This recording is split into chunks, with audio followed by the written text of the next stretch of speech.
देखो बच्चों लोग, आज का हमारा नया चैप्टर ऑर्गेनिक केमिस्ट्री के अंदर 12th क्लास में halo alkanes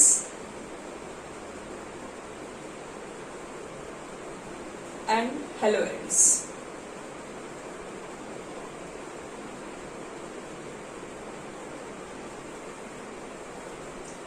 hello alkanes and halo arenes. आओ पहले चेक करते हैं हेलो एल्केन्स कैसे बनाया, फिर चेक करेंगे हेलो एरिन्स किसे कहते हैं। देखो, अगर सपोज करो कि आपके पास कोई एल्केन ग्रुप है, ये एल्काइल पार्ट हो गया और H ऐड हो गया तो ये एल्केन ग्रुप हो गया। और इस एल्केन में से अगर आपने क्या किया कि H को रिप्लेस कर दिया बाय हैलोजन, किसी हैलोजन से, तो H को आपको रिप्लेस करना है, X को इसमें ऐड करना है, तो बनेगा क्या आपके पास RX। X क्या क्या हो सकता है हैलोजन की जगह पर, ये फ्लोरीन भी हो सकता है, क्लोरीन भी हो सकता है, ब्रोमीन भी हो सकता है, आयोडीन भी हो सकता है, कोई हो सकता है इसके अंदर। और दूसरी बात, ये आपके पास जो बनेगा ये पहले एल्केन हुआ करता था और आपने इसमें से एक H को रिप्लेस कर दिया बाय हैलोजन एटम, तो ये जो हमारे पास बन गया इसी का नाम है हेलो एल्केन।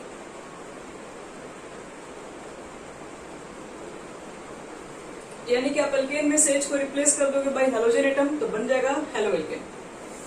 अब यहाँ देखिए, ये आपके पास होता है बेंजीन C6H6, और बेंजीन में से अगर आपने एक H को निकाल दिया तो वो बनता है फिनाइल, और उसके बदले में आपने जोड़ दिया अगर कोई X ग्रुप, कोई हैलोजन ग्रुप, तो ये जो बनेगा C6H5 इसको बोलते हैं हेलो एरिन।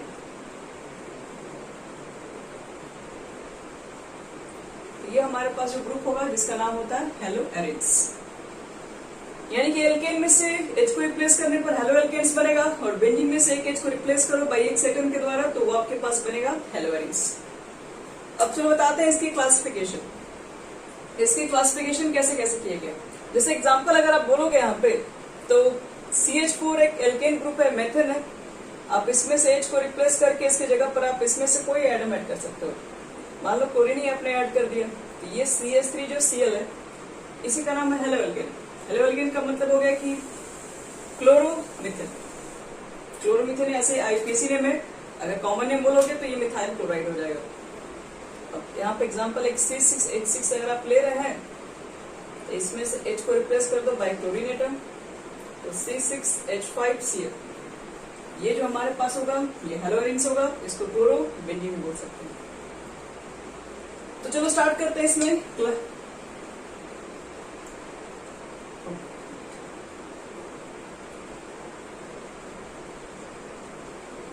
इसमें अब क्लासिफिकेशन बताने जा रहे हैं कि कैसे हेलो एल्केन्स और हेलो एरिन्स की कैसे कैसे क्लासिफिकेशन है। ये जो क्लासिफिकेशन बताएंगे ये हर जगह क्लासिफिकेशन है। अल्कोहल्स में भी ये सब चीजें पढ़ेंगे मिलने के लिए, एल्डिहाइड में मिलेगा, कीटोन्स के अंदर भी मिलेगा ये सब चीजें।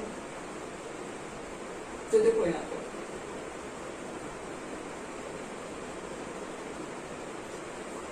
देखो बच्चे लोग, क्लासिफिकेशन बता रहे हैं। Classification based on nature of CH bond. जिसको भी स्टार्टिंग में प्रॉब्लम है तो वो जरूर से पूछें, क्योंकि ये स्टार्टिंग से वीक नहीं होना चाहिए आपका। अब हम लोग पढ़ रहे हैं 12th क्लासेस के अंदर। लिखो यहाँ से हेडिंग सब लोग। क्लासिफिकेशन, तुम साक्षी बस क्या बोले, एक पेज छोड़ दो, एक पेज भी नहीं, हाफ पेज से भी कम हो जाएगा। क्लासिफिकेशन जो ये बनाया गया है based on nature of CX bond. CX bond का मतलब है कि ये कार्बन है और कार्बन के साथ जो एडअप है वो हैलोजन ग्रुप है। उसके बेसिस पर देखो कि कैसे क्लासिफिकेशन किया गया हेलो एल्केन्स के अंदर। तो फर्स्ट क्लासिफिकेशन आपको बता रहे हैं, कंपाउंड कंटेनिंग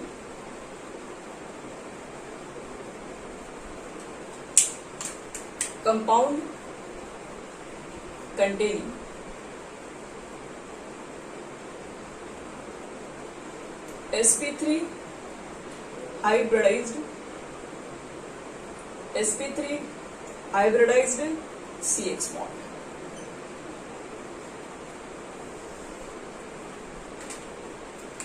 यानी कि ये जो आपको क्लासिफिकेशन बता रहे हैं ये क्लासिफाइड किया गया कंपाउंड कंटेनिंग sp3 हाइब्रिडाइज्ड, यानी जो CX बॉन्ड होगा वो sp3 हाइब्रिडाइज्ड होगा। कहोगे कुछ समझ में नहीं आया, आइए समझाते हैं, कोई टेंशन का बात नहीं। इसमें पहला क्लासिफिकेशन दिया गया है एल्काइल हैलाइड, या इसको हेलो एल्केन के नाम से भी जानते हैं। देखो इसमें जो क्लासिफिकेशन किया गया RCH2X, R2CHX, R3C और X। देखो हम तीनों का पहले मतलब समझा रहे हैं, इसको ब्रेक कर दो। यहाँ पे R है, कार्बन के साथ ये 2 हाइड्रोजन ग्रुप है और एक हैलोजन ग्रुप है, यानी कि ये जो CX बॉन्ड है और एक कार्बन का जो आपको दिख रहा है, इसका आपसे पूछा जा रहा है कि इसका हाइब्रिडेशन कितना है। इसका चेक करोगे हाइब्रिडेशन, तो वो निकालने के लिए क्या चेक करते हैं, देखते हैं इसके अंदर कितना सिग्मा बॉन्ड है। तो सिंगल बॉन्ड में एक सिग्मा बॉन्ड होता है, तो एक सिग्मा बॉन्ड यहाँ मिलेगा, एक यहाँ मिलेगा और एक यहाँ मिलेगा और एक यहाँ मिलेगा, 4 सिग्मा बॉन्ड हो जाएगा। तो 4 सिग्मा बॉन्ड के लिए क्या लिखते हैं हाइब्रिडेशन, 4 सिग्मा के लिए sp3 आता है। अगर सपोज करो कि अगर 3 सिग्मा अगर निकलेगा, तो 3 सिग्मा अगर जहां मिलेगा उसमें sp2 बोल देना, 2 सिग्मा दिखेगा वो sp हो जाएगा।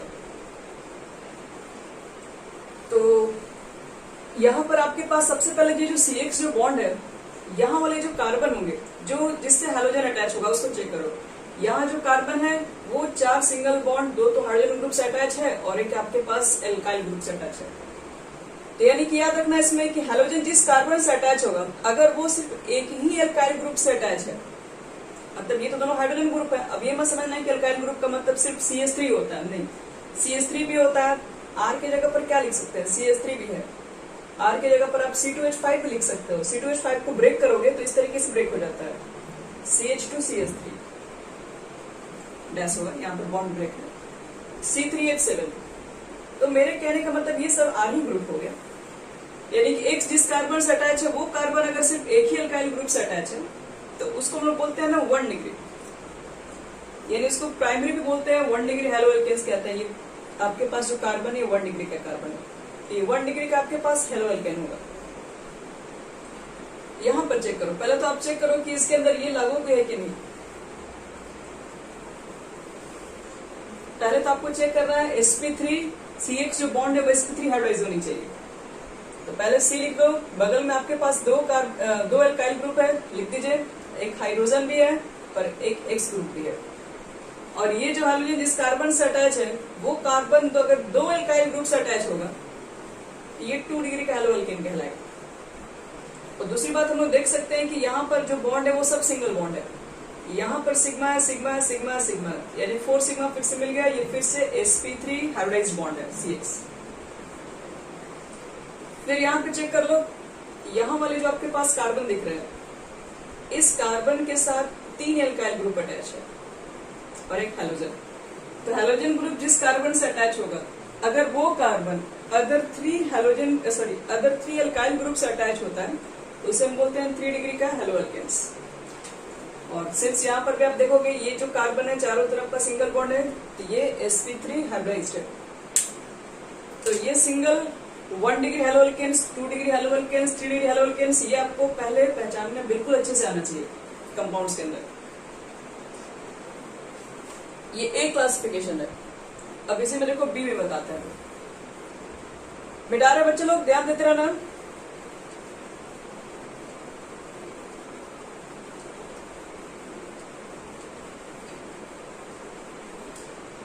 चलो अब जो बताने जा रहा है आपके पास से B, जिसको हम बोलते हैं allylic halide.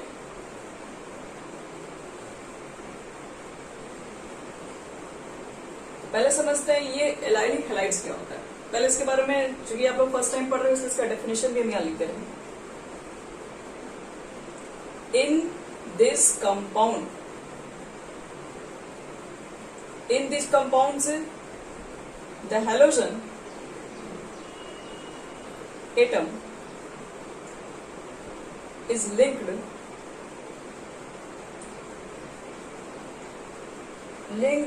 to an sp3 hybridized carbon atom which has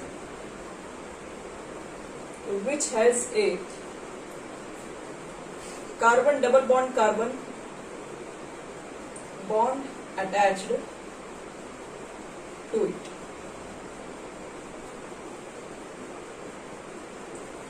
इस तरह के आपके पास कंपाउंड होंगे वो एलाइलिक हैलाइड्स कहेंगे। कहो कि मतलब ही नहीं समझ में आया, आइए समझाते हैं इसका मतलब, तो इसको ध्यान समझना। ये जो आपके पास हैलाइड है वो एलाइलिक हैलाइड्स है। कैसे? तो पहले तो बताया गया है कि इन दिस कंपाउंड, इस कंपाउंड्स के अंदर जो कार्बन होना चाहिए जिसके साथ हैलोजन ग्रुप अटैच है वो तो sp3 होना चाहिए। एक काम करते हैं, हम इसको थोड़ा ब्रेक करके लिखते हैं। इसको देखो इतना लिख रहे हैं, ये C है, इसके पास 2 हाइड्रोजन ग्रुप है और एक हैलोजन ग्रुप है।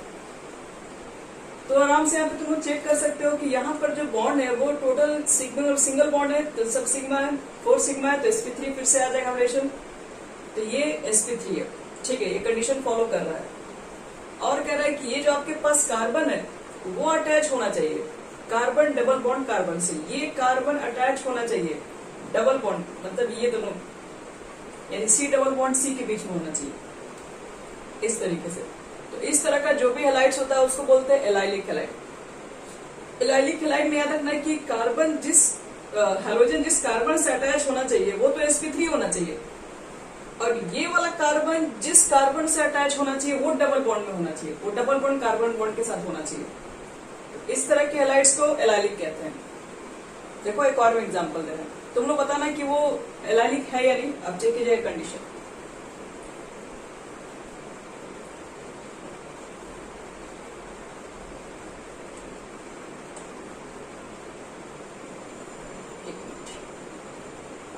यहाँ पर X ग्रुप है। देखो तो क्या ये एलाइलिक हैलाइड हो सकता है? एक बार ये सीबीसी में क्वेश्चन आ चुका है, this compound will be allylic और नॉट।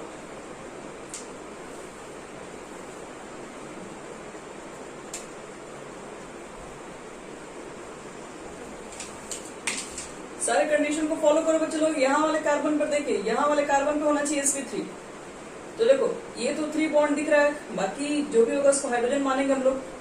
तो 1 2 3 4 यानी sp3 है, ये सिंगल बॉन्ड है, सब में सिग्मा बॉन्ड चारों बॉन्ड में मिलेगा।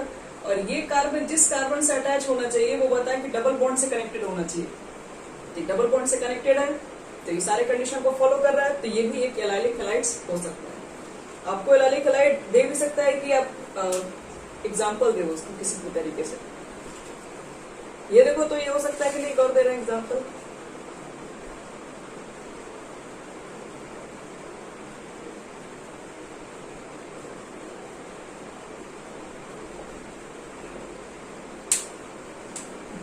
Very good. यहाँ जो कार्बन अटैच है बच्चे लोग, ये सिंगल बॉन्ड और यहाँ डबल बॉन्ड, एक सिग्मा मिलेगा और एक सिग्मा मिलेगा, डबल बॉन्ड में एक ही सिग्मा मिलता है। और ये तो पहले sp2 हाइब्रिडाइज है, तो ये पहले गया यहाँ पे। तो इसका मतलब है एलाइलिक होने के लिए पहले हैलोजन जिस कार्बन से अटैच होना चाहिए वो कार्बन 4 सिंगल बॉन्ड से अटैच होना चाहिए, तभी पॉसिबल है। चलो अब सी में क्लासिफिकेशन बता रहे हैं। सी जो हमारा क्लासिफिकेशन है वो बेंजाइलिक हैलाइड है, बेंजाइलिक हैलाइड्स।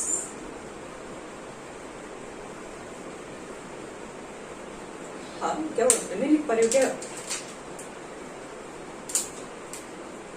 अच्छा ठीक है। यहाँ देखो बच्चे लोग, बेंजाइलिक हैलाइड्स के अंदर क्या होता है। सबसे पहले तो फर्स्ट टाइम बता रहे हैं तो डेफिनेशन पूरा बता रहे हैं, ताकि आपको आगे जब भी इस चीज का रिवीजन होगा तो हम लोग अच्छे से रिवीजन भी हो जाएगा, याद भी हो जाएगा। लिखो, the tetrahedral carbon atom, carbon involve लिखिए, the tetrahedral carbon involve in CX bond is linked to an aromatic ring। Tetrahedral कहने का मतलब मेरे पास है चलो sp3, क्योंकि sp3 का अगर आपको पता होना शेप क्या होता है तो टेट्राहेड्रल ही होता है। तो डायरेक्टली कभी कभी sp3 ना लिखे, अगर टेट्राहेड्रल भी लिखा है तो आप वही समझना sp3 के ही पर हम बात कर रहे हैं। चलो इसको समझो ध्यान से। इसमें क्या रहा है कि पहले तो वो कार्बन होना चाहिए जिससे हैलोजन अटैच है, वो sp3 होना चाहिए, और वो अटैच होना चाहिए कोई एरोमेटिक रिंग से। एरोमेटिक रिंग बोले तो बेंजीन में। देखिए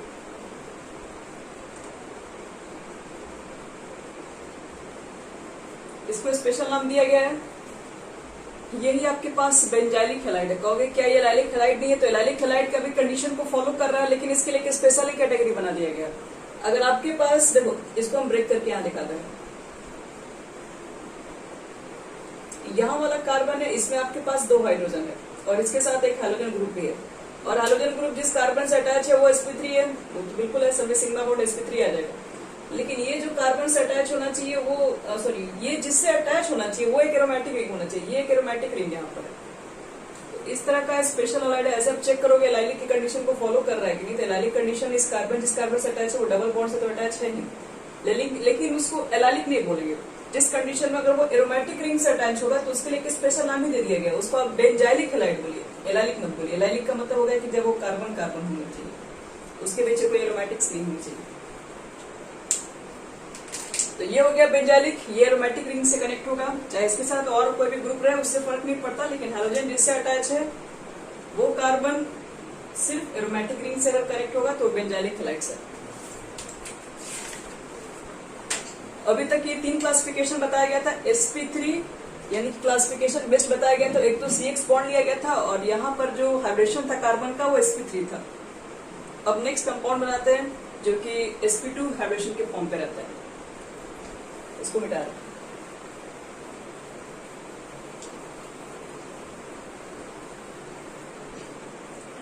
देखो next second number, compounds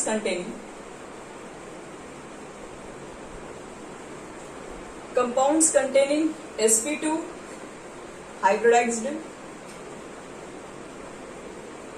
CX bond।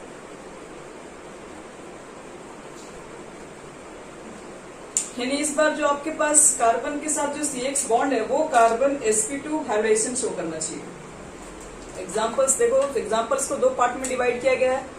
एक को बोलते हम लोग हैं विनाइलिक हैलाइड्स। विनाइलिक हैलाइड्स, देखो विनाइलिक हैलाइड्स क्या होता है इसको समझते हैं। लिखिए, पहला डिफिनेशन सबकी जरूरत है। The halogen atom is attached to sp2 hybridized। The halogen atom is attached to sp2 hybridized carbon atom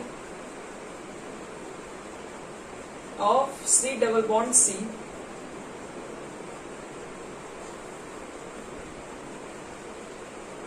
सबसे पहली बात कि हाइड्रोजन जिस कार्बन से अटैच है वो sp2 होना चाहिए, और दूसरी बात वो carbon C double bond C से कनेक्टेड भी होना चाहिए।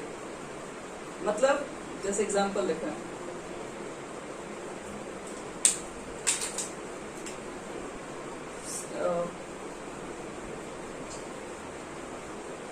मान लो ऐसे कंपाउंड्स है, तो पहले आपको बताया गया है कि जो हाइड्रोजन जिस कार्बन से अटैच होना चाहिए, इस कार्बन से अटैच है, ये sp2 होना चाहिए।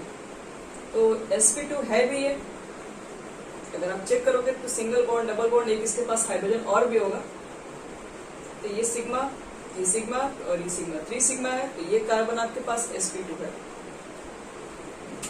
दूसरी बात, वो जो कार्बन है वो जो मतलब यही कार्बन है वो डबल बॉन्ड से भी कनेक्टेड होना चाहिए, डबल बॉन्ड से भी कनेक्टेड है ये। इस तरह का जो आपके पास कंपाउंड होगा उसको लोग विनाइलिक हैलाइड्स कहेंगे। जबकि एलाइलिक में क्या था कि हाइड्रोजन जिस कार्बन से अटैच है वो कार्बन दूसरे यहाँ वाला जो कार्बन होगा ये डबल बॉन्ड से अटैच होना चाहिए था, लेकिन यहाँ पर कंडीशन है कि हाइड्रोजन जिस कार्बन से अटैच होगा वही डबल बॉन्ड से अटैच होगा। अब इसमें एक और एग्जांपल देख लो, इस तरह के एग्जांपल,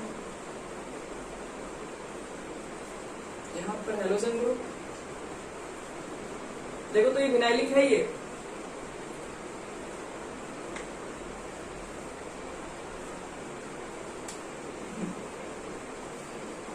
यहाँ पर जो हेलोजन ग्रुप आपको दिख रहा है, ये जिस कार्बन से अटैच है वो डबल बॉन्ड भी है और ये sp2 भी है, तो विनाइलिक कंडीशन को शो कर रहा है। अब इसमें एक लास्ट आता है जिसका नाम है एराइल हैलाइड्स, और इसके बाद सारे क्लासिफिकेशन कंप्लीट हो गया पूरा।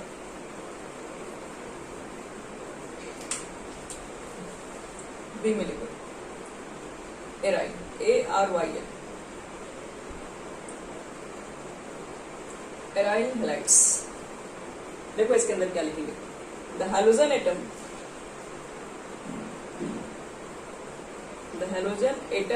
Is attached directly to the carbon atom of the benzene ring,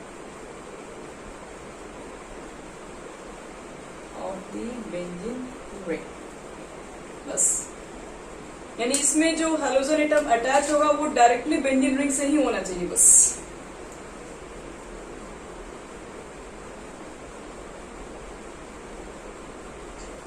मान लो कोई एक्स ग्रुप है,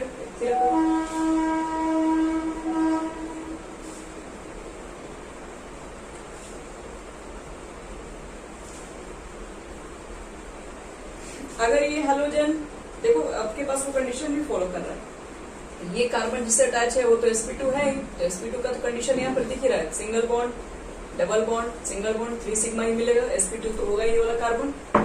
और दूसरी बात, ये बेंजीन रिंग से कनेक्ट है, तो इसको स्पेशल टाइप ऑफ हैलाइड्स कहते हैं, जिसका नाम है एराइल हैलाइड्स। एक मिनट,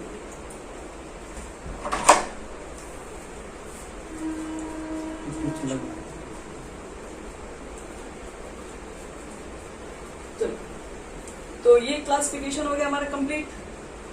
थोड़ा बहुत तो आपको आईयूपीएसी नेम एक बार फिर से इसकी भी है, क्योंकि आप जो जो कंपाउंड्स पढ़ेंगे सबके आईयूपीएसी नेम मिलेंगे। तो हेलो एल्केन्स और हेलो एरेन्स के अंदर भी कुछ आईयूपीएसी नेम होंगे, तो इस बार हम बताएंगे नहीं, आपको बनाना होगा। ज्यादा नहीं, 5 क्वेश्चंस दे रहे हैं।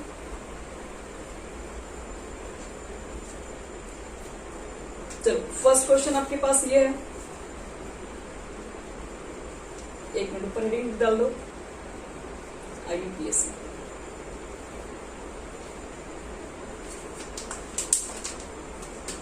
फर्स्ट पहला जो हमारे पास क्वेश्चन रहेगा वो है CH3,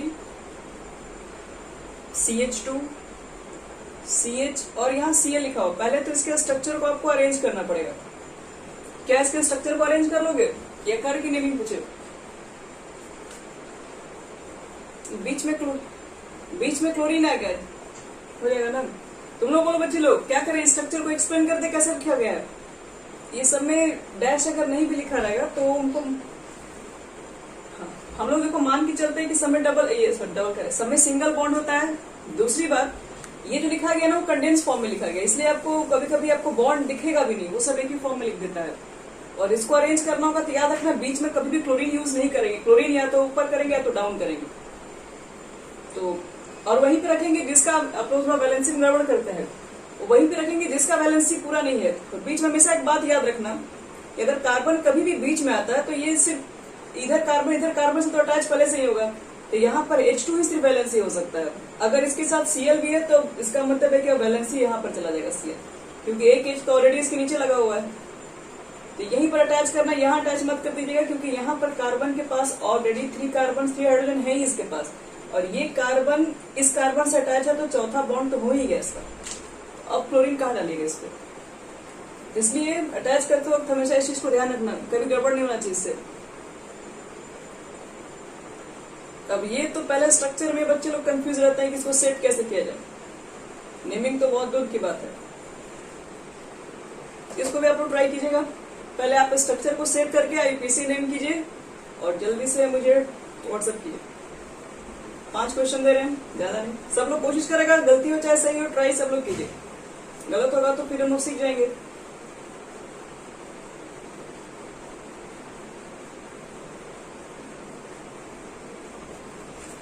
चलो बच्चे लोग 5 क्वेश्चन दिए, ज्यादा क्वेश्चन नहीं है, जल्दी से इसको ट्राई करो।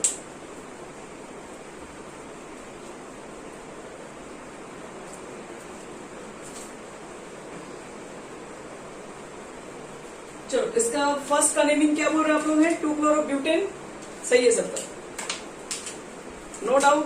फर्स्ट का आंसर है 2 क्लोरोब्यूटेन। चलिए सेकंड का बोलिए, सेकंड का किसी का सही नहीं हुआ है।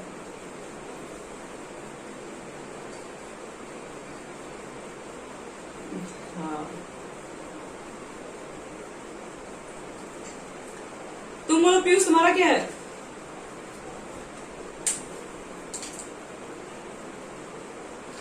हाँ, यही सबका ना।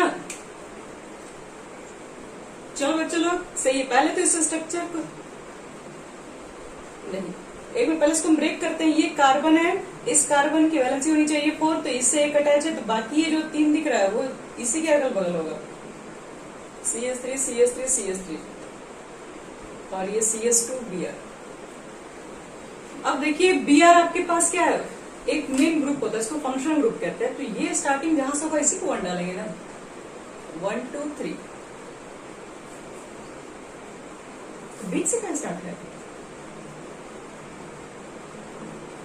तो ये कार्बन थोड़ी ना है ये। अच्छा एक चीज बताओ, हम इसको यहां लिख दे रहे हैं, तो हो गया स्टार्टिंग से ना 1।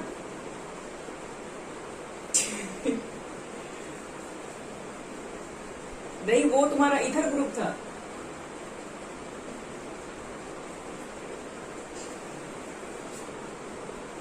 नहीं, बीच से आप कहीं से स्टार्ट नहीं कर पाएंगे।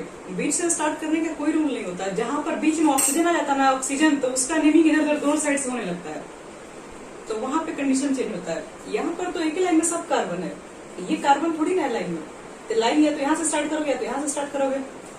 तो यहाँ से पैदा है, वही नंबर पे पोजीशन दिख रहा है, तो यहाँ पर बोलना पड़ेगा 1 नंबर पे ब्रोमो, 2 डाई मिथाइल और 3 के लिए प्रोपेन। तो 1 ब्रोमो लिख देना, 2,2। तुम बनाई ना साक्षी?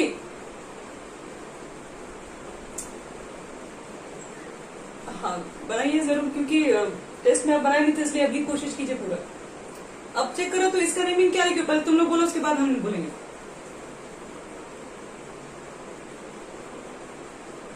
One bromo. हाँ वेरी गुड। नहीं, आओ चेक करते हैं पहले इसको अरेंज कैसे किया गया, पहले समझिए। इस कार्बन की वैलेंसी है 3, इसके साथ CH3 एक यहाँ पर होगा, एक CH3 यहाँ पर होगा और एक CH3 यहाँ पर होगा और एक Br है। अब बताइए कि आप इसको कैसे करेंगे नेमिंग। तो सबसे पहले से बताओ कि मैक्सिमम कार्बन कितना मिलेगा इसके अंदर।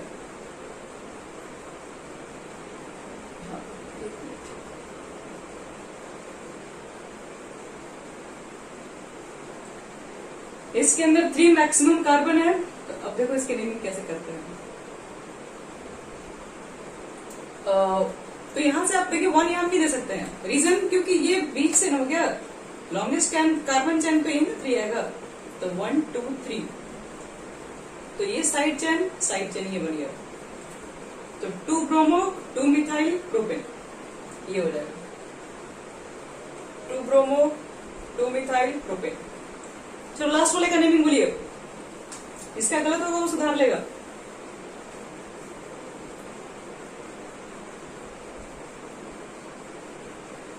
अच्छा एक मिनट, सॉरी 4 बाकी है ना भैया, पहले 4 नंबर बोलाइए। हाँ ठीक है, ये क्लोरो हो गया क्योंकि 1 ही नंबर पे, ये कॉमन नेम हो जाएगा ना, क्लोरोएथिलीन।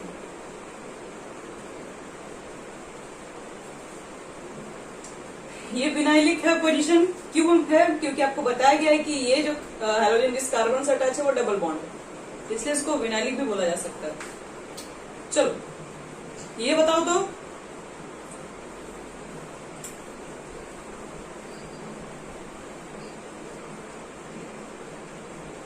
प्रोपेन।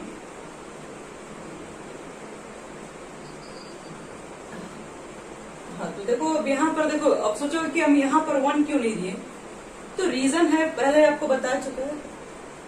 हाँ तो 1 2 3, क्योंकि ये एक तरीके का भले ही फंक्शनल ग्रुप हो लेकिन इसके साथ व्यवहार ठीक नहीं किया गया है, इसको सब्स्टिट्यूएंट ग्रुप में रखा गया है इसका। तो 1 2 3, तो 3 ब्रोमो बोलना पड़ेगा और प्रोपीन 1 नंबर पे है, तो ना भी लिखेंगे तो काम चल जाएगा हमारा। चलिए 2 क्वेश्चन मेरा और है बस, उसके बाद फिर स्टार्ट करते हैं। इसमें अब इसकी मेथड ऑफ प्रिपरेशन कैसे बनाएंगे हम?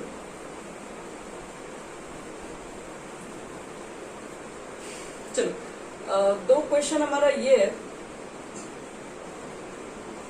अगर सपोज कीजिए कि आपके पास अगर बेंजीन है, अगर यहाँ पर Cl है और यहाँ पर CH3 है, तो इसका नेमिंग क्या करोगे?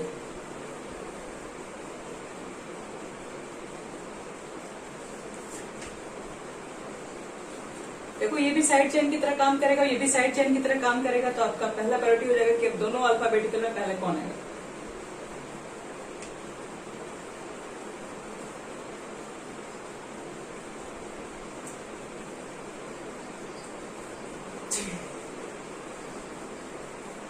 साइक्लोहेक्सेन कंपाउंड में बेंजीन नहीं है, साइक्लोहेक्सेन जब गायब हुआ तब ना ये सब।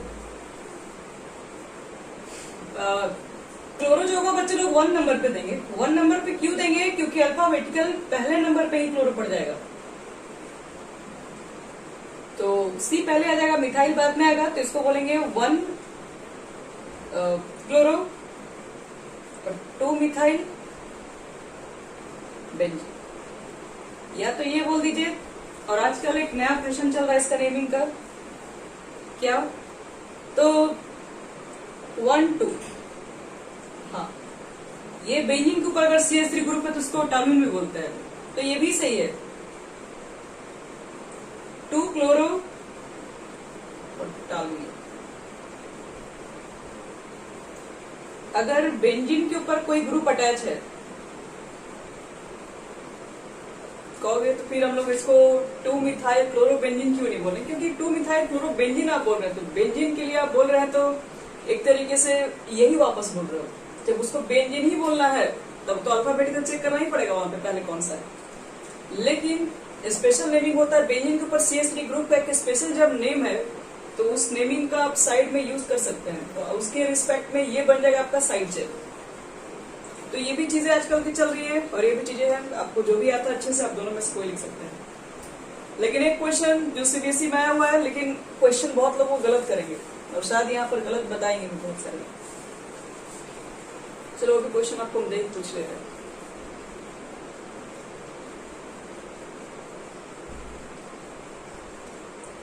CH2CH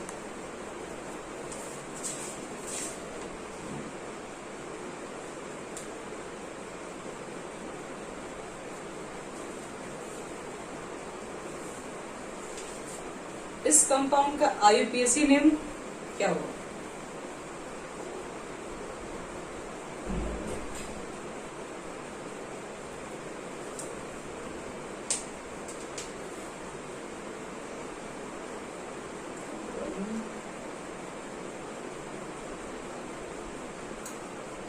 बेंजीन के ऊपर CH3 ग्रुप रहेगा तभी टॉलिन होगा, और नहीं तो फिर कुछ और रहेगा, तो वो सब नहीं चलेगा इसमें।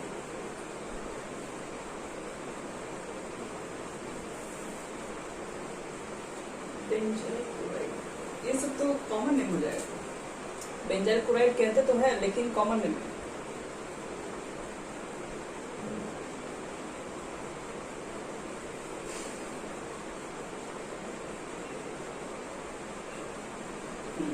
वेरी गुड, बस यही है, सही है। देखो बताया गया कि बेंजीन पर अगर कार्बन चेन है तो फिर कोई फर्क नहीं पड़ेगा, बेंजीन ही वहां पर पावरफुल रहेगा। लेकिन अगर बेंजीन के साथ कार्बन चेन के अंदर, ध्यान सुनो ये मिस्टेक होता है बहुत बच्चे लोग से, बेंजीन के साथ अगर कार्बन चेन पे अगर कोई सब्स्टिट्यूएंट ग्रुप अटैच हो, कार्बन को अलावा, कार्बन नहीं होना चाहिए, कार्बन के अलावा दूसरा कोई ग्रुप होना चाहिए, तब वहां पर हम लोग बोलते हैं कि अब इसका नेमिंग जो होगा इस कार्बन के अकॉर्डिंग, ये आपके पास क्या होगा, बेंजीन भी वहां पर एक साइड चेन की तरह काम करेगा, ये भी साइड चेन बनेगा और ये भी साइड चेन बनेगा। तो साइड चेन में जब भी कार्बन के साथ कुछ भी अटैच हो जाए ग्रुप वगैरह, तो वहां पर हम लोग क्या करते हैं, नेमिंग में बेंजीन को भी साइड चेन मानते हैं और इसको भी साइड चेन मानेंगे। तो ये तो एक ही कार्बन आपके पास है और ये फिनाइल है और ये क्लोरो है, अल्फाबेटिकल क्लोरो पहले आएगा, तो 1 क्लोरो 1 फिनाइल मीथेन। चलिए अब इसमें और भी क्वेश्चन है, आपको हम दे देंगे प्रैक्टिस करने के लिए, बढ़ते आगे हैं। ये सारा समय इसके लिए लेके जाना हम लोगों ने। एक हम लोग रिवीजन कर लेंगे कि हर कंपाउंड हर चैप्टर में इस तरह के क्वेश्चन रहेंगे आपके पास। चलो स्टार्ट करते हैं सीधे। अब पहले तो नेचर ऑफ CX बॉन्ड के बारे में, ताकि आपको थोड़ा समझ में भी आए। CX बॉन्ड का नेचर क्या होता है लिख लीजिए पहले। हेलो एल्केन के ही अंदर है nature of CX bond.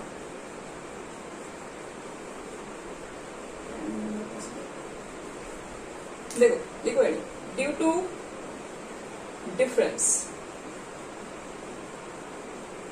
difference in electronegativity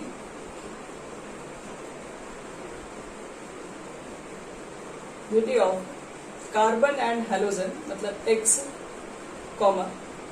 CX bond is polarized। मुझे पता है कि कार्बन और हैलोजन के इलेक्ट्रोनेगेटिव डिफरेंस में काफी अंतर पड़ता है। कार्बन की इलेक्ट्रोनेगेटिव कुछ और है, हैलोजन की इलेक्ट्रोनेगेटिव वैल्यू कुछ और है, दोनों में काफी डिफरेंस है। तो डिफरेंस होने की वजह से यहाँ पर पोलैरिटी यानी चार्जेस क्रिएट होते हैं। यानी कि बोल सकते हैं तो फिर जैसे ऐसे समझो कार्बन है और यहाँ पर आपके पास हैलोजन है। तो कार्बन और हैलोजन में किसकी इलेक्ट्रोनेगेटिविटी ज्यादा होती है? हैलोजन मतलब फ्लोरीन, फ्लोरीन, ब्रोमीन, आयोडीन। और कार्बन को तो सब पहचान ही रहे हैं। ये तो पढ़े हुए ना 11th क्लास में इलेक्ट्रोनेगेटिविटी के बारे में। हैलोजन की जो इलेक्ट्रोनेगेटिविटी होती है वो कार्बन से कहीं ज्यादा होती है। और सबसे ज्यादा इलेक्ट्रोनेगेटिव एलिमेंट कौन से होते हैं? हाइयर। हाँ, फ्लोरीन होता है सबसे पावरफुल इलेक्ट्रोनेगेटिविटी ग्रुप। ये जिसके साथ भी अटैच हो जाए उससे इलेक्ट्रॉन लेकर ही आया है आज तक। इसको कोई वापस ऐसे नहीं भेज सकता है। जिसके साथ भी अटैच हो जाए तो वो हमेशा क्या करेगा, जबकि और भी होते हैं, इसके अलावा और भी है, फ्लोरीन भी है, ऑक्सीजन भी है, नाइट्रोजन भी है। ये तीनों पावरफुल इलेक्ट्रोनेगेटिव एलिमेंट्स होते हैं। तो पावरफुल कहने का मतलब है कि जिससे अटैच होता है जिस कंपाउंड में, उसके इलेक्ट्रॉन्स को अपनी तरफ ये क्या करने लगते हैं, पुश करने लगते हैं, सॉरी पुल करने लगते हैं। तो यहाँ पर देखो इसकी इलेक्ट्रोनेगेटिविटी क्या होती है, ज्यादा होती है इस कार्बन से। तो ये क्या करेगा, इसके इलेक्ट्रॉन को अपनी तरफ धीरे धीरे खींचना स्टार्ट करेगा। तो इलेक्ट्रॉन खींचने का मतलब ये मत समझना कि इसका इलेक्ट्रॉन पूरा निकाल के ले लिया, नहीं, ऐसा नहीं होता। बस इलेक्ट्रॉन डेंसिटी को ये अपने तरफ नजदीक ला रहा होता है। इसके इलेक्ट्रॉन्स को अपने तरफ रखना, तो अपने तरफ रखने की वजह से यहाँ पर इलेक्ट्रॉन डेंसिटी ज्यादा हो जाती है। इसके रिस्पेक्ट में यहाँ पर पार्शियली नेगेटिव चार्ज डेवलप हो जाता है, क्योंकि वहां पर इलेक्ट्रॉन बढ़ गया। इलेक्ट्रॉन बढ़ गया मतलब नेगेटिव चार्ज जनरेट हो गया। नेगेटिव चार्ज बढ़ गया मतलब है कि पार्शियली नेगेटिव चार्ज यहाँ पर क्रिएट हो जाएगा। और इसके रिस्पेक्ट में जब यहाँ से इलेक्ट्रॉन निकला तो यहाँ पर कुछ ना कुछ इलेक्ट्रॉन की डिफिशियंसी हो गई। तो यहाँ पर बोलते हैं कि पार्शियली पॉजिटिव चार्ज जनरेट हो जाता है। तो इस तरीके से कंपाउंड जो आपके पास है वो पोलर हो गया। ये CX ग्रुप आने की वजह से, ये हैलोजन के अटैचमेंट की वजह से, पहले ये कंपाउंड जो एल्केन होता है वो आपके पास नॉन पोलर कंपाउंड है, लेकिन ये आपके पास हैलोजन ग्रुप अटैच होने की वजह से इस कंपाउंड के अंदर पोलैरिटी क्रिएट हो जाती है, जिसमें हम लोग बोल सकते हैं कि carbon bears,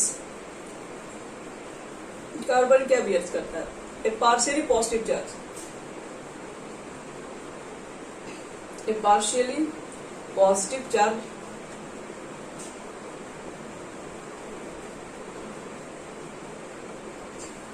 whereas and halogen bears negative charge।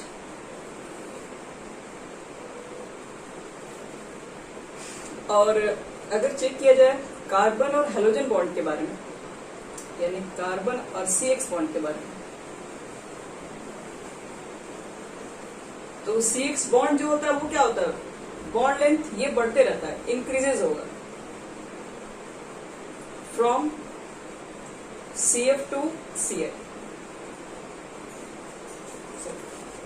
यानी कि अब जैसे जैसे CF का मतलब ये हो गया कि एक से पर कभी CF पुट करोगे, Cl पुट करोगे, CBr पुट करोगे, Ci पुट करोगे, तो बड़ा लेंथ किसका होगा। तो जैसे एटम की साइज बढ़ेगी, फ्लोरीन के एटॉमिक नंबर 9 होती है, साइज छोटा होगा। उसके बाद तुम आ जाओगे क्लोरीन एटॉमिक नंबर 17, साइज थोड़ा बढ़ जाएगा। ब्रोमीन 35, साइज और कैपिटल हो जाएगा। आयोडीन 53, साइज काफी बड़ा हो जाएगा। तो सोचो कि एक तो कार्बन तो फिक्स है, उसका तो साइज हमेशा छोटा रहेगा, बाकी एटम धीरे धीरे क्या हो रहे, बड़े हो रहे हैं। तो ज्यादा जो बड़े होंगे तो उसका न्यूक्लियस से भी तो डिस्टेंस बढ़ रहा होगा, और ये दोनों के बीच का डिस्टेंस बड़ा होगा तो बॉन्ड लेंथ भी ज्यादा हो जाएगा।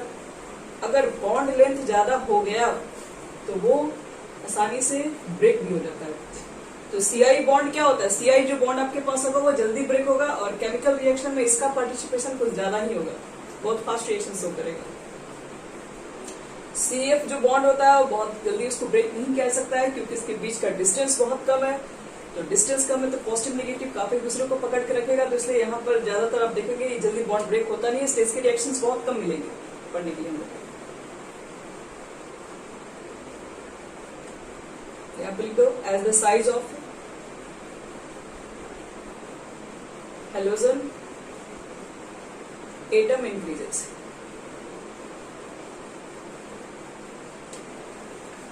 चलिए इसके बॉन्ड के बारे में जान गए, हालांकि हमें इसमें अभी जरूरत नहीं था, ये जब केमिकल प्रॉपर्टीज बताते तो वहां ज्यादा जरूरत पड़ता है। खैर जान लो, ये सब चीजें काम ही करेगा फिर बाद में। अब स्टार्ट करेंगे कैसे ये बनता है, यानी मेथड ऑफ प्रिपरेशन। एक मेथड तो, दो मेथड तो आपको अभी बता सकते हैं, बाकी हम लोग नेक्स्ट क्लास में करेंगे अगला मेथड। लिखो हेडिंग अब method of preparation. Method of preparation